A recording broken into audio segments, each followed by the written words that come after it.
নমস্কার বন্ধুরা, welcome to my channel power of universe, যেখানে আপনি আমাদের হিন্দু সংস্কৃতি, ভারতীয় পুরাণ, বেদ এছাড়াও দেবদেবী সংক্রান্ত অনেক অজানা তথ্য সম্পর্কে জানতে পারবেন। আজকে আমি আপনাদের মা দুর্গার সম্পর্কে কিছু অজানা তথ্য তুলে ধরব। তবে ভিডিওটি শুরু করার আগে আপনাদের সকলের কাছে আমার একটাই আবেদন যে ভিডিওটি ভালো লাগলে অবশ্যই আমার চ্যানেলটিকে সাবস্ক্রাইব করে নেবেন এবং লাইক, শেয়ার আর কমেন্ট করে জানাবেন, এবং ভিডিওটি না টেনে সম্পূর্ণ শেষ অবধি দেখার আবেদন রইল। তাহলে চলুন আজ শুনে নিই মা দুর্গা সম্পর্কে কিছু অজানা তথ্য। মা দুর্গা তিনি কেন আমাদের এই ধরিত্রীতে অবতরণ করেন এবং কেনই বা তাকে প্রতিষ্ঠা করা হয়? এটা আমরা সবাই জানি যে মা দুর্গার অপর নাম দুর্গতি নাশিনী বা মহিষাসুর মর্দিনী। মহিষাসুরকে বধ করার জন্য তাকে মহিষাসুর মর্দিনী বলা হয়। দুর্গা শব্দের অর্থ তিনি দুর্গতি বা সংকট থেকে রক্ষা করেন, অর্থাৎ সংকট বা দুর্গতি থেকে তিনি রক্ষা করবেন এবং করেন বলেই তিনি দুর্গা। সংকট মোচনের জন্য তার অধিষ্ঠান হয়েছে তা কিন্তু নয়। শাস্ত্র পাঠ করলে জানা যায় দেবী দুর্গার আগমনই হয়েছে সময়ের প্রয়োজনে। যখন দেবালয়ে আসরিক প্রবৃত্তি বেড়ে গিয়েছিল, মহিষাসুর দেবতাদের শান্তি বিনষ্ট করে দিয়েছিল, ঠিক সেই সময় দেবী দুর্গার আগমন ঘটে। মহিষাসুর তিনি বরপ্রাপ্ত ছিলেন যে তিনি কোনো পুরুষ বা কোনো অস্ত্র শস্ত্র বা কোনো জীবজন্তু কারোর হাতেই তিনি মৃত্যু বরণ করতে পারবেন না বা কেউ তাকে মারতে পারবে না।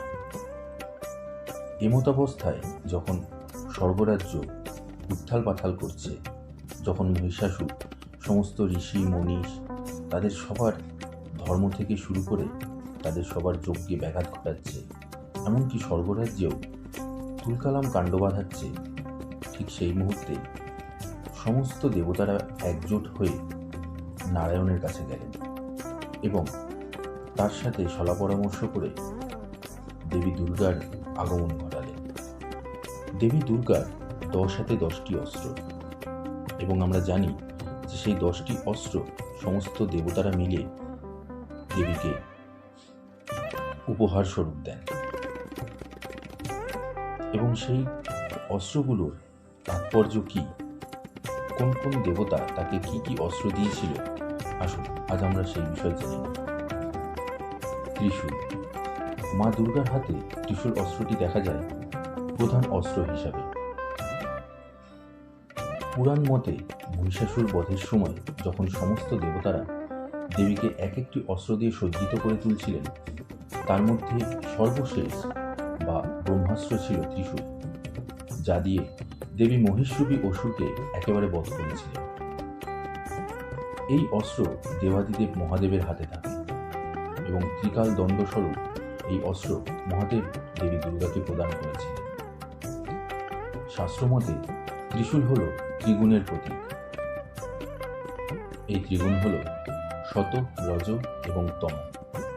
শতগুণ হল দেবগুণ, অর্থাৎ এই গুণ নিরহংকার, ত্যাগ ও উচ্চ অলৌকিকত্বের প্রকাশ, যা শুধুমাত্র দেবতাদের থাকা সম্ভব।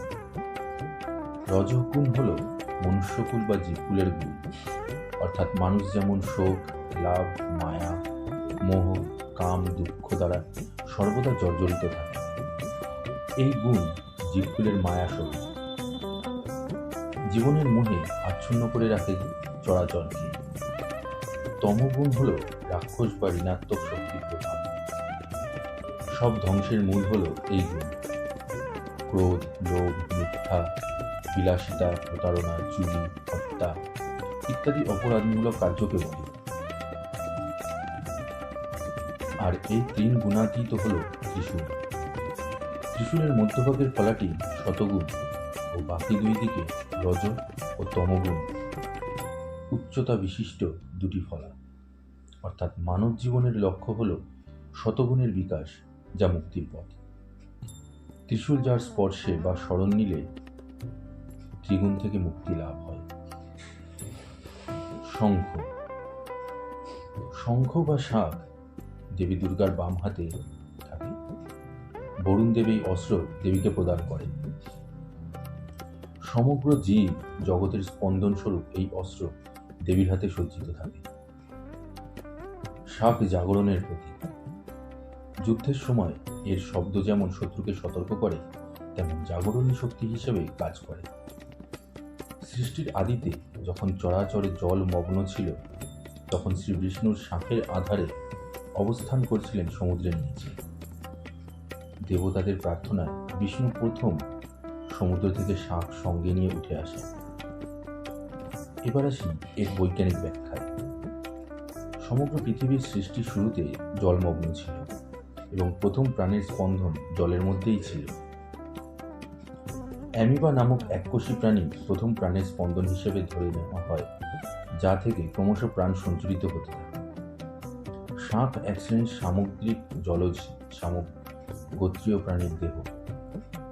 তাই শাঁখ হিন্দু ধর্মে জগৎ সৃষ্টির প্রথম প্রাণের স্পন্দন স্বরূপ। দেবী জগৎ মাতাকে যদি আমরা পঞ্চভূতের একত্রিত শক্তি প্রকৃতি স্বরূপ মনে করি, তো প্রাণ শক্তির উৎস হিসাবে তার হাতে শাঁখ থাকে। চক্র। চক্র দেবী দুর্গাকে প্রদান করেন ভগবান শ্রী বিষ্ণু। ডান হাতে থাকে তার চক্র। শুভ অর্থাৎ সুন্দর, দর্শন অর্থাৎ দৃশ্যমান। ব্রহ্মাণ্ডের চেয়ে উজ্জ্বল এবং অপরূপ সৌন্দর্য আর কোথাও ব্যাখ্যা নেই। সুদর্শন চক্র হল সেই ব্রহ্মাণ্ডের প্রতীক স্বরূপ, যার কেন্দ্রবিন্দু থেকে সমস্ত তেজ শক্তি সঞ্চারিত বিচ্ছুরিত হয়ে চলেছে। সেই কেন্দ্রবিন্দুতে অবস্থানকারী শক্তি সম্পর্কে আমরা অবগত নই। বলা হয় সমগ্র ইউনিভার্স হল একটি চক্রের মতো আকার বিশিষ্ট। আমরা নাসার বৈজ্ঞানিক গবেষণা কেন্দ্রে যে সমস্ত ছবিগুলি দেখি, ব্রহ্মাণ্ড বা ইউনিভার্স সম্পর্কিত তার প্রত্যেকটির সাথেই আমরা হিন্দু শাস্ত্রে বর্ণিত এই সুদর্শন চক্রের আকার ও গতিবিধির মিল পাই। ব্রহ্মাণ্ড ঠিক চক্রের মতো আবর্তন করে চলেছে, কোনো কেন্দ্রবিন্দুকে নির্ভর করে। দেবী প্রকৃতি স্বরূপা আদ্যা শক্তি, তিনি ব্রহ্মাণ্ড প্রসবিনী। তাই কাল বা সময় যা শূন্য ধাত্রে অবস্থান করে আছে, ব্রহ্মাণ্ড তার নিয়ন্ত্রণ কর্তৃ। অর্থাৎ কাল বা সময় এবং কাল দ্বারা নিয়ন্ত্রিত ব্রহ্মাণ্ড, যার ধাত্রে বিকশিত জীব জগৎ, তার মধ্যবর্তী হলেন দেবী দুর্গা, যিনি আদ্যা শক্তির প্রকাশ। খড়গ। দেবীর ডান হস্তে খড়গ বা খাড়া উদ্যত হয়ে থাকে। খড়গের নাম শুনলেই বলি বা ভয়াবহতার প্রকাশ মনে পড়ে। খড়গ দিয়ে দেবী অসুরের মস্তক ছিন্ন করে মুন্ডমালা ধারণ করেছিলেন নিজ কণ্ঠে। শ্রী শ্রী চণ্ডীতে দেবী চামুণ্ডার কথা আছে, যিনি অসুর নিধনকালে রক্তবর্ণা তার হস্তে খড়গ দ্বারা অশুভ নাশ করেন। অষ্টমী ও নবমীর সন্ধিক্ষণে যে 48 মিনিট সময় থাকে, সেই সময় দেবী চামুণ্ডা রূপে দুর্গাকে আরাধনা করা হয় 108 শস্য, পুষ্প, বিল্লপত্র ও দীপ সহকারে। সাধারণত বলি প্রদান হয় এই সময়। খড়গ হল বলি প্রদানের প্রধান অস্ত্র। বলি হল বিবেক বুদ্ধির মধ্যে নিহিত অশুভের নিধন যজ্ঞ। হিংসা, গ্লানি, ক্রোধ, অহং সহ ষড়রিপু দিয়ে নিজের আত্মশক্তিকে পরিশুদ্ধির প্রক্রিয়া। তাই দেবীর হস্তে সজ্জিত খড়গ হল পরম মুখ্যের প্রতীক। এই খড়গ সর্বদা উদ্যত, অভয় প্রদানকারী, আত্মনিবেদন ও ত্যাগের প্রতীক।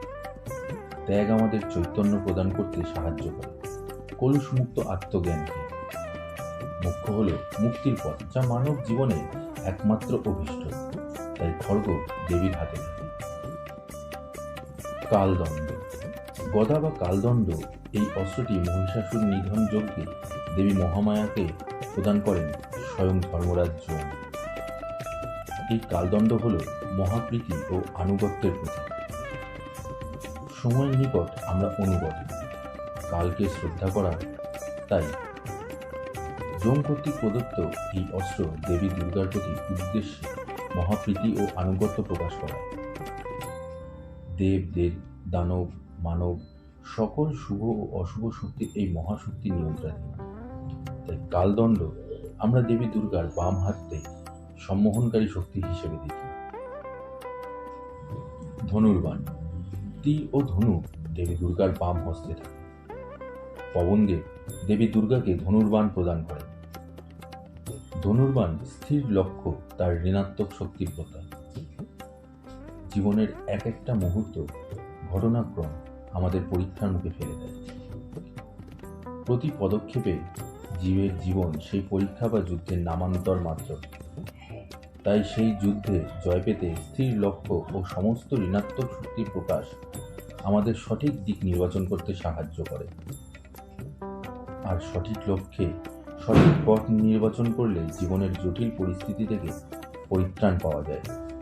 তাই তীর ধনুক সেই কাল্পনিক লক্ষ্যভেদে অস্ত্র দেবীর হাতে সজ্জিত থাকে আমাদের জীবনে সত্যের পথ ও লক্ষ্য নির্বাচন করতে। ঘণ্টা, দেবীর বাম হস্তে ঘণ্টা থাকে। ঘণ্টা অস্ত্রটি দেবী চণ্ডীকে দেবরাজ ইন্দ্রের বাহন ঐরাবত প্রদান করে। ঘণ্টা ডঙ্কার ধ্বনি যুদ্ধের আহ্বান করে। ঘণ্টা আসরিক শক্তিকে দুর্বল করে। শ্রী শ্রী চণ্ডীতে বর্ণিত আছে, দেবী মহিষাসুরকে যুদ্ধে আহ্বান করার সময় সতর্কবার্তা স্বরূপ দেবী অট্ট হাসি হাসেন এবং শাঁখ ও ঘণ্টার ধ্বনিতে তার যুদ্ধ প্রস্তুতির নির্দেশ দেন। বৈজ্ঞানিকভাবে বলা যায়, শব্দ এমন এক তরঙ্গ যার প্রভাব সুদূর প্রসারী, বার্তাবাহক। তাই ঘণ্টার ধ্বনি অস্তিত্ব প্রমাণ করে। নাগপাশ, নাগপাশ দেবী দুর্গার বাম হস্তের নিচের দিকে নাগপাশ থাকে, যা বরুণদেব দেবীকে প্রদান করেন যুদ্ধের অস্ত্র হিসেবে সুসজ্জিত করার জন্য। নাগপাশ, যা বিশুদ্ধ চেতনার প্রতীক, তবে দ্বিমত আছে। নাগপাশ অনন্তনাগ দেবীকে অস্ত্র হিসেবে প্রদান করেছিল বলেও জানা যায়। দেবী যখন মহিষরূপী অসুরকে নিয়ন্ত্রণ করতে ক্লান্ত, তখন একমাত্র নাগপাশেই তিনি ক্ষণে ক্ষণে রূপ পরিবর্তনকারী অসুরকে আবদ্ধ করে তার কেশ বাম মুঠোয় ধরেন। আর নাগপাশে জর্জরিত অসুরের চেতনা ফেরে যে তিনি দেবীর নিকট বন্দী হয়েছেন। দেবীর বাম হস্তে নাগপাশে আবদ্ধ অসুরকে ধরেন আর তার উরুতে নিজের বাম পা রেখে মহিষাসুরকে বধ করেন। বজ্র, বজ্রাস্ত্র দেবী দুর্গাকে প্রদান করেন দেবরাজ ইন্দ্র। দেবীর বাম হস্তে থাকে বজ্র, যা কঠোর ও সংহতির প্রতীক। আমাদের চরিত্রের ও ব্যবহারিক জীবনে কঠোরতা প্রয়োজন, আর সংহতিপূর্ণ সমাজ জীবনে সব মানুষের জন্য। পদ্ম, অক্ষমালা ও কমণ্ডলু দেবী দুর্গাকে পদ্ম, অক্ষমালা, কমণ্ডলু প্রদান করেন প্রজাপতি ব্রহ্মা। পদ্ম পাকে জন্মায়, তবুও সে পবিত্র। সেরকম আলো থেকে অন্ধকারে উত্তরণের পথের প্রতীক হল পদ্ম। জীব জগৎ সৃষ্টির সঙ্গে প্রস্ফুটিত পদ্মের তুলনা করা হয়েছে। হিন্দু শাস্ত্রে সমস্ত দেবদেবীদের অধিষ্ঠান প্রস্ফুটিত পদ্মের উপর। সর্বশক্তির আধারও পদ্ম। এছাড়া দেবীর দক্ষিণ হস্তে থাকে অক্ষমালা ও কমণ্ডলু, যা পবিত্রতার প্রতীক। এছাড়াও কোটি চন্দ্র শোভা প্রদান করে দেবীকে সাজিয়ে তোলেন দেবতারা। দেবী অস্ত্রসজ্জায় সুসজ্জিত হওয়ার সাথে সাথে দেবীকে নানা আভরণে সুসজ্জিত করেন কুবের। ধনদেব কুবের দেবীকে নানাবিধ অলঙ্কার সাজিয়ে দেন। দেবী অস্ত্রসজ্জায় সুসজ্জিত হওয়ার সাথে সাথে দেবীকে নানা আভরণে সুসজ্জিত করেছিলেন ধনদেব কুবের। অগ্নিদেবী মহামায়াকে দেন তেজ, সূর্যদেব দেবীকে প্রদান করেন তপ্ত কাঞ্চন বর্ণ, আর চন্দ্রদেব দেবীকে দেন কোটি চন্দ্রপ্রভা। বিশ্বকর্মা দেবীকে দেন অবেদ্য কবচ কুণ্ডল এবং অক্ষয় বস্ত্র, যা দেবীর রক্ষা কবচ হিসেবে কাজ করে। হিমালয় বা গিরিরাজ দেবীকে দেন সিংহবাহন। দেবীকে এই রূপে কল্পনা করা হয় সর্বোচ্চ শক্তিরূপ। তিনি পূর্ণ জ্যোতির্ময় রূপে রক্ষা করেন সৃষ্টিকে। আর এইভাবেই দেবী দুর্গার আবির্ভাব ঘটে এবং তাকে সম্পূর্ণ শস্ত্র দিয়ে সমস্ত দেবতারা সুসজ্জিত করেন এবং তারপর মা দুর্গা মহিষাসুরকে বধ করে দুর্গতির নাশ করে এবং জগতে আরেক অলৌকিক ঘটনার সাক্ষী রেখে যান। বন্ধুরা, এই ছিল আজকের মা দুর্গার সমস্ত অস্ত্রের আসল তথ্য। আশা করি আপনাদের ভিডিওটি ভালো লেগেছে। ভিডিওটি ভালো লাগলে অবশ্যই লাইক করতে ভুলবেন না আর কমেন্ট করে জানাবেন, এবং যারা আমার চ্যানেলে নতুন আছেন তারা অবশ্যই আমার চ্যানেলটিকে সাবস্ক্রাইব করে নেবেন এবং আমাকে আরও উৎসাহ দেবেন যাতে আমি আগামী দিনে আপনাদের কাছে আরও নতুন নতুন এরকম তথ্য তুলে ধরতে পারি।